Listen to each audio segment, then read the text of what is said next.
यह ट्यूटोरियल एक विशेष ट्यूटोरियल है। मैं विशेष कहती हूँ क्योंकि यह ट्यूटोरियल बनाया गया है आपकी अधिक संख्या में अभ्यास समस्याओं के लिए, इसलिए इसमें अधिक अभ्यास समस्याएं हैं जो आप स्वयं कर सकते हैं। ये अभ्यास समस्याएं सरल हैं जिन पर मैं चर्चा नहीं करूंगी, लेकिन आप कोशिश कर सकते हैं कि यह एक या दो रेखा समस्या होगी जिसे आप प्रयास कर सकते हैं। पाउली स्पिन मैट्रिसेस पर आधारित और एंगुलर मोमेंटम ऑपरेटर वे बहुत ही सरल एक्सरसाइज हैं जिन्हें इसमें शामिल किया गया है या ऐसा करेंगे कि आप कर सकते हैं और अधिक समस्याओं का प्रयास करें। तो मैं अब पहली समस्या पर चर्चा करूंगी जो है, आप पहले ही इस श्रोडिंगर इक्वेशन सॉल्यूशन को देख चुके हैं। आर थीटा और फाई के टर्म्स में वेरिएबल के पृथक्करण का उपयोग कर चुके हैं। तो आपको दिया गया है थीटा और फाई इक्वेशन के लिए श्रोडिंगर इक्वेशन और आपको कुछ प्रतिस्थापन करने के लिए कहा जाता है जहां ओमेगा या डब्ल्यू में कॉस थीटा होता है और आपको पी के रूप में कैपिटल थीटा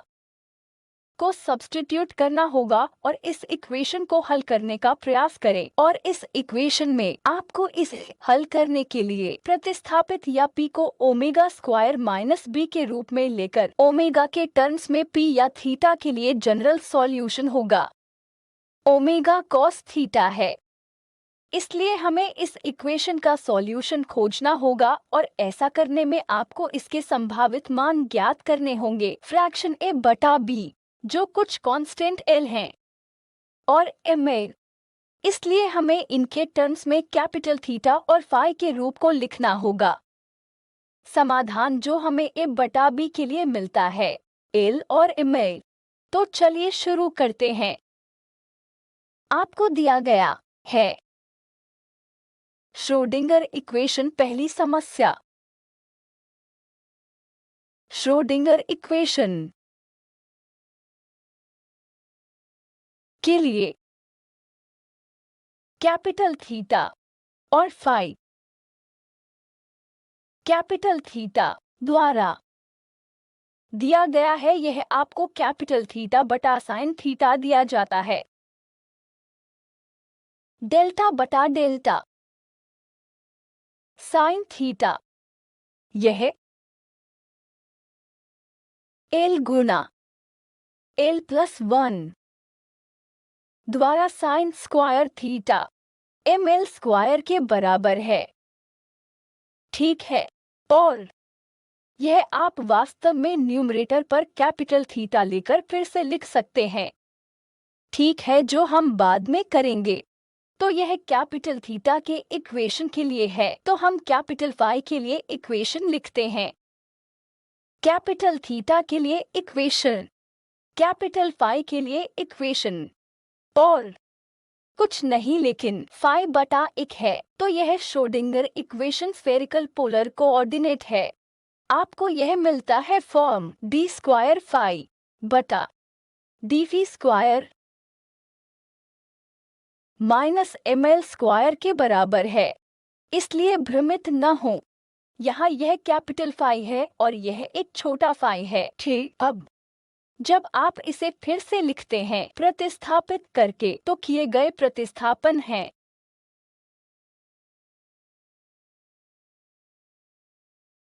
प्रतिस्थापन थीटा के बराबर है कॉस थीटा ओमेगा के बराबर है।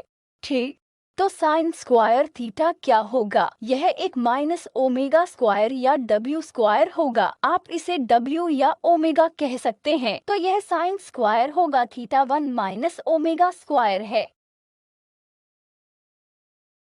P कैपिटल थीटा है और मैं इसे फिर से लिखना चाहती हूँ ओमेगा के टर्म्स में। तो यह फिर से लिखा जा सकता है डेल्टा बटा डेल्टा थीटा द्वारा, जो और कुछ नहीं लेकिन माइनस साइन थीटा ओमेगा है। ठीक है, अब यह सिर्फ थीटा का एक फंक्शन है। मैं इसे पार्शियल 1 के बजाय पूर्ण डिफरेंशिएशन के रूप में लिख सकती हूँ।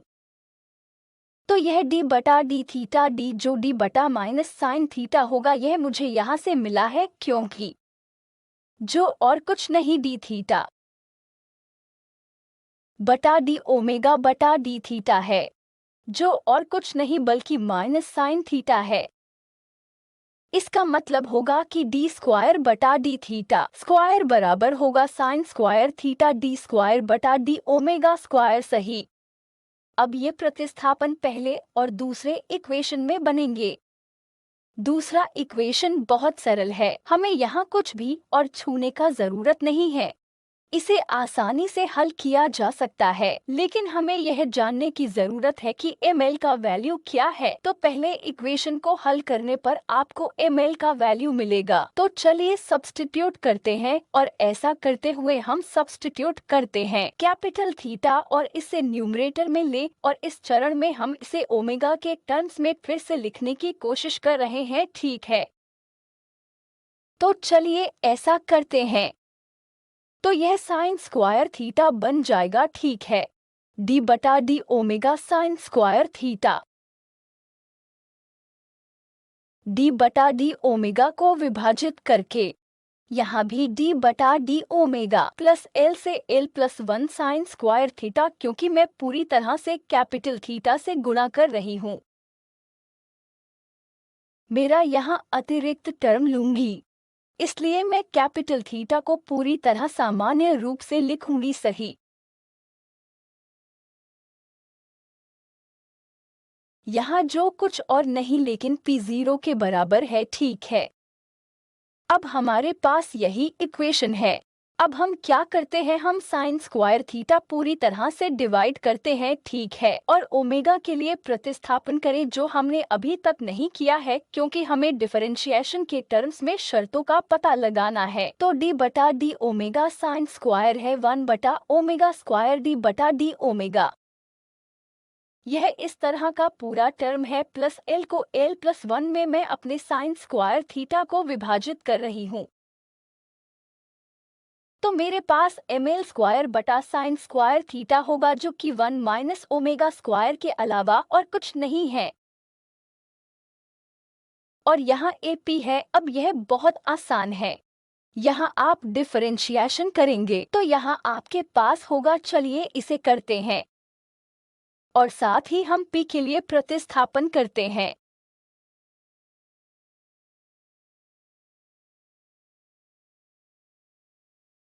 P एक ओमेगा स्क्वायर माइनस B है। तो यहाँ से आप लिख सकते हैं कि P प्राइम क्या है, P प्राइम 2 ओमेगा है, यानी dP बटा d ओमेगा 2 ओमेगा है। और 2 बार जब आप डिफरेंशिएट करते हैं तो आपको 2 बार m मिलता है। ठीक है, अब मैं इन वैल्यू को इस इक्वेशन में सब्स्टिट्यूट करूंगी।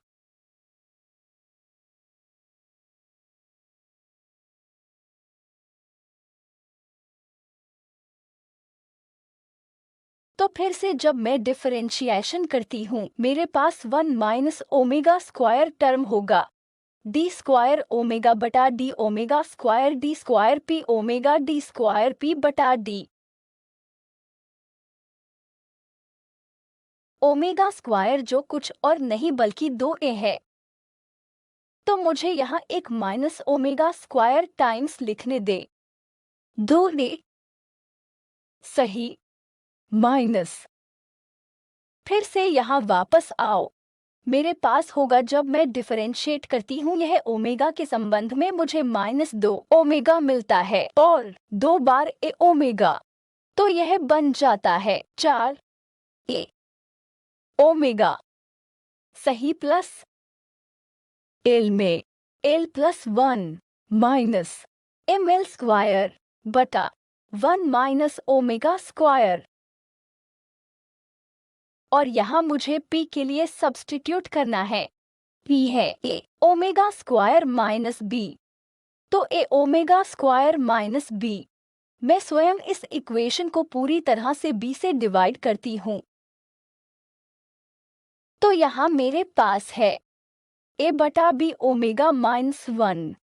फिर से मैं थोड़ा असंगत महसूस करती हूँ, तो मैं बस असंगत नहीं, लेकिन यह आसान हो जाएगा अगर ओमेगा टर्म न्यूमरेटर में है। तो चलिए इसे पिछले चरण में वापस लाते हैं जिसे मैंने डिवाइड किया था, लेकिन आपको यहाँ डिवाइड करने की आवश्यकता नहीं है। तो चलिए इसे यहाँ वापस लाते हैं। मेरे पास 1 माइनस ओमेगा स्क्वायर है, मेरा -4a/b omega 1 minus omega square. तो यहाँ आपके पास l से l जमा 1 है, 1 minus omega square minus ml square. इस बार यहाँ तुम्हारे पास a/b ओमेगा -1।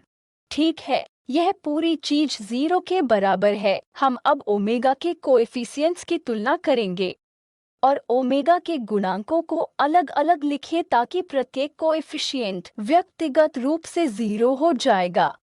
तो ओमेगा 0 तक बढ़ जाता है तभी जब ओमेगा का कोएफिशिएंट वह 1 है। ओमेगा 0 से बढ़कर 1 है तो ओमेगा 0 का कोएफिशिएंट यहाँ से पहला टर्म होगा, मेरे पास होगा एक टर्म जो 2a/b है। ठीक है, 2a/b माइनस यहाँ मेरे पास ओमेगा का कोई कोएफिशिएंट नहीं है, यहाँ मेरे पास ओमेगा का एक कोएफिशिएंट है, यानी ओमेगा रेज 2 0 है, l में l+1 है। तो मेरे पास यहाँ l में l+1 ठीक है, माइनस ml।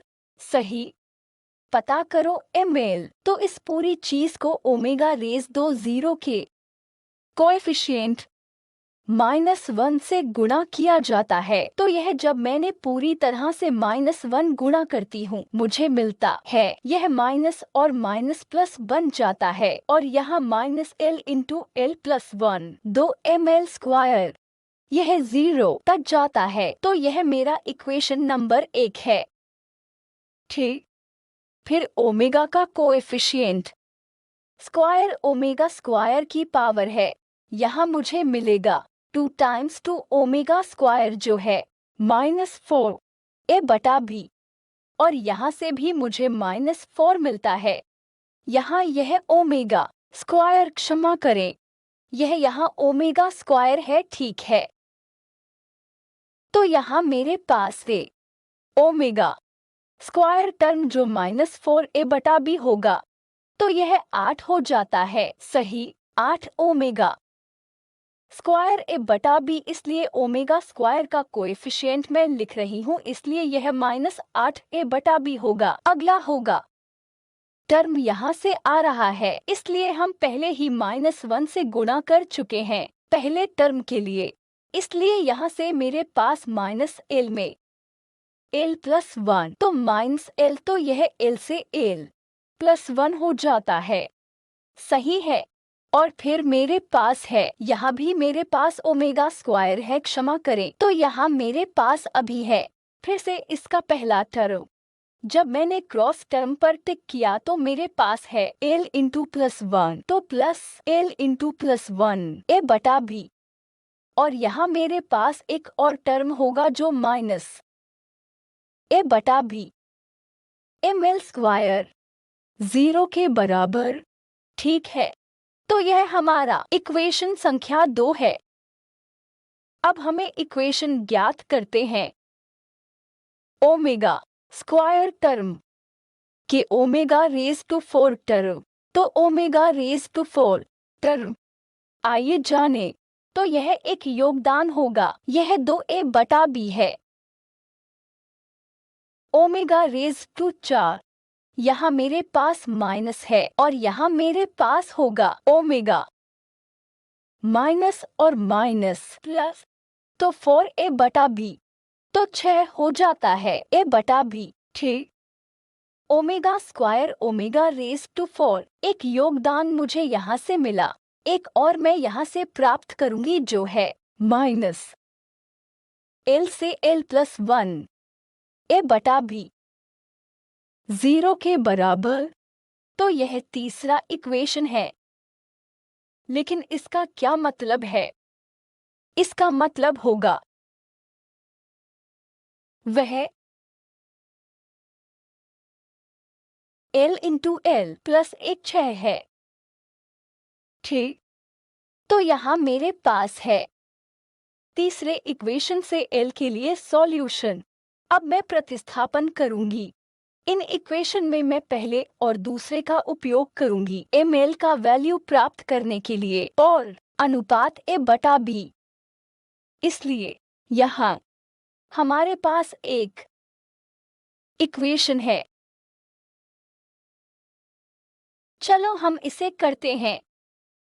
तो यह हो जाता है। मैं इस्तेमाल करूंगी।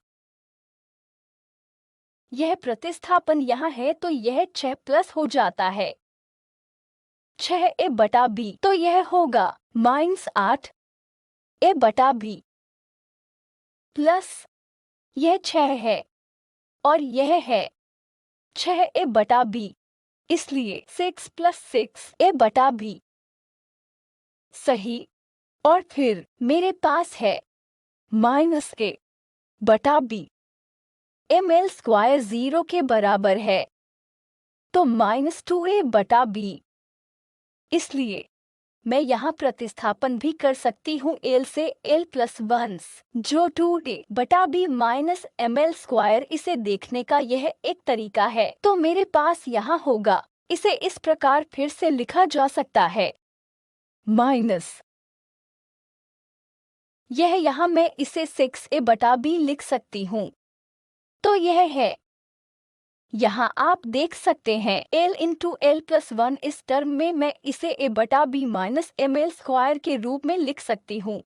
इसलिए 2a/b -ml² है।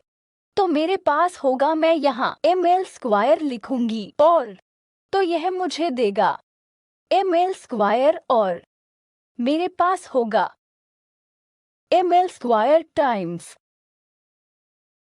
यह मुझे हल करने पर देगा। हम वास्तव में इस टर्म को लिख सकते हैं जैसे 8 ml² और फिर इसका मतलब होगा वह।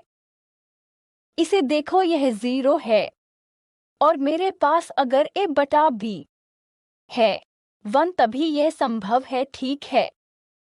इसलिए मैंने के लिए सब्स्टिट्यूशन किया इस इक्वेशन से। तो 2a/b यहाँ है माइनस प्लस ml। ठीक। तो मेरे पास -a/b ml² बराबर ml² था जिसका मतलब है कि a/b 1 है। इसलिए जब a/b 1 है यहाँ यह 2 -4 है -6 यानी -4। तो मेरे पास होगा। मुझे करने दो। और हमारे पास l × l+1 6 के रूप में है। सही। अभी इसे प्रतिस्थापित करते हैं। मुझे मिला ml² 4 है जो और कुछ नहीं ml प्लस -2 है। तो आपको का वैल्यू मिल गया है ml a द्वारा b का और l × l+1। ठीक। तो यह संभावित सॉल्यूशन का एक सेट है। आपके पास अधिक हो सकता है सॉल्यूशन। एक और सॉल्यूशन मेरे पास है जो वास्तव में आपके लिए काम कर सकता है और पता लगा सकते हैं। तो सॉल्यूशन के इस सेट के लिए कोई भी कैपिटल फाई का वैल्यू प्राप्त कर सकता है जैसा फाई के रूप में सॉल्यूशन फाई e⁻² फाई। जब आप नॉर्मलाइजेशन फैक्टर का पता लगाते हैं आप प्राप्त करते हैं यह और कुछ नहीं बल्कि 1/2 फाई का स्क्वायर रूट है e⁻² फाई। तो यह ये सॉल्यूशन है। मुझे लिखने दो यहाँ 1/2 पाई e⁻² का स्क्वायर रूट -2i फाई। और इसी तरह आपके लिए सॉल्यूशन प्राप्त कर सकते हैं। थीटा यह कैपिटल थीटा है सॉल्यूशन के रूप में फॉर्म का -a साइन स्क्वायर थीटा। ठीक है। मुझे इसे बॉक्स करने दो। तो यह a या मैं इसे a' कह सकती हूँ। a' है जब आप नॉर्मलाइजेशन प्राप्त करते हैं आप प्राप्त करते हैं यह। ठीक। तो A बटा B के अनुपात के लिए सॉल्यूशन का एक सेट है। क्या एक ml है +-2 और L गुणा L +1 6 है। आप L के वैल्यू का अनुमान लगा सकते हैं। सही L 2 है। इसलिए इसके साथ हम इस संभावित मामले पर चर्चा करते हैं। अब हम अगले अभ्यास पर चलते हैं। अगला अभ्यास एक है जिसमें आपको पता लगाना है कुछ पाउली स्पिन मैट्रिसेस के रिलेशंस का। तो पाउली मैट्रिसेस जैसा कि आप पहले ही देख चुके हैं, जो वे निश्चित रूप से कुछ रिलेशंस का पालन करते हैं। ठीक, तो आप इस सिग्मा x, सिग्मा y और सिग्मा z को जानते हैं, जो पाउली स्पिन मैट्रिसेस, और आप पाउली स्पिन मैट्रिसेस के गुणों को जानते हैं। तो अगर मैं सिग्मा i सिग्मा j लिखती हूँ, यह और कुछ नहीं लेकिन 2i सिग्मा k है। यह संबंध हम सभी जानते हैं, और ये भी पाउली स्पिन मैट्रिसेस।